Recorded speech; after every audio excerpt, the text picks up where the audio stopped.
ஸ்ரீ மார்க்கண்டேய புராணம் 4ஆம் பகுதி. முதல் கேள்வி. பாஞ்சாலி ஏன் ஐவரை திருமணம் செய்து கொண்டாள்? பறவைகள் ஒருமுகமாக பரம்பொருளை தியானித்து பதில் கூறின. ஒரு சமயம் தேவகுரு பிரகஸ்பதி தேவேந்திரனிடம் கோபம் கொண்டு மறைந்துவிட தேவேந்திரன் பிரம்மதேவரிடம் முறையிட பிரம்மதேவர் கூறியபடி துவஷ்டாவின் மகனான விஸ்வரூபனை குருவாக கொண்டான். விஸ்வரூபன் அசுரர்களிடம் விருப்பமுடையவனாய் அபிர்பாகத்தில் ஒரு பகுதியை அசுரர்களுக்கு அளிக்க அதனால் கோபம் கொண்ட தேவேந்திரன் அவனை கொன்றுவிட்டான். துவஷ்டா தன் மகனை தேவேந்திரன் கொன்றதால் மிகவும் கோபமடைந்து தனது ஜடாமுடியில் ஒன்றை பிடுங்கி ஹோமம் செய்ய அதிலிருந்து விருத்ராசுரன் தோன்றினான். விருத்ராசுரனை வெல்ல முடியாது என்று உணர்ந்த தேவேந்திரன் நயவஞ்சகமாய் அவனுடன் நட்பு கொண்டு அரசில் பாதி அளிப்பதாய் கூறி சமாதானம் செய்து கொண்டு பின்னர் தந்திரமாய் அவனை கொன்றுவிட தேவேந்திரனை பிரம்மஹத்தி தோஷம் பிடித்து கொண்டது. அதன் காரணமாக அவனது பெருமையும் பலமும் யமதர்மன் வாயுதேவன் அஸ்வினி தேவர்களை சென்றுவிட அவன் பலம் குன்றியது. இதை அறிந்த அசுரர்கள் தேவர்களை துன்புறுத்த அவர்கள் திருமாலிடம் முறையிட்டனர்.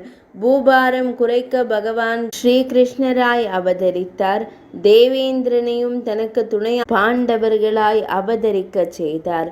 அவ்வாறு தேவேந்திரன் புவியில் அவனது பெருமை தருமனாகவும் பலம் பீமனாகவும் பாதி அம்சம் அர்ஜுனனாகவும் அஸ்வினி தேவர்களின் அழகு நகுல சகதேவர்களாகவும் தோன்றினர்.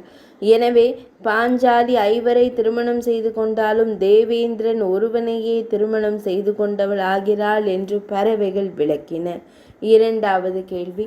பகவானின் அம்சமான பலராம சுவாமி ஏன் பிரம்மஹத்தி தோஷத்தை பெற்றார்? பறவைகள் கூறிய விடை. பாரத போரில் பலராம சுவாமிக்கு எந்த பக்கத்திலும் சேர இயலாத தர்ம சங்கடம் ஏற்பட்டது. அதை தவிர்க்க அவர் தீர்த்த யாத்திரை மேற்கொண்டார். அவர் நைமிசாரண்யத்திற்கு சென்றபோது சூதமா முனிவரை தவிர மற்றவர்கள் அவரை வணங்கினர். சூதர் செருக்குடன் ஆசனத்தை விட்டும் எழுந்திருக்காததை கண்ட பலராம சுவாமி சினமுற்று ஒரு தர்பையை மந்திரித்து ஏவ அது சூதரை கொன்றுவிட்டது. பலராம சுவாமியால் கொல்லப்பட்டதால் சூதருக்கு பிரம்மலோக பதவி கிடைத்தது. பலராம சுவாமி பிரம்மஹத்தி தோஷம் பெற்றார். உலகத்திற்கு எடுத்துக்காட்டாக இருக்க வேண்டும் என்ற நியதிக்கு இணங்க பலராம சுவாமி பிரம்மஹத்தி தோஷத்திற்கு பரிகாரம் செய்து கொள்ள 12 ஆண்டுகள் தீர்த்த யாத்திரை சென்றார். 4ஆம் பகுதி இனிதே நிறைவடைந்தது.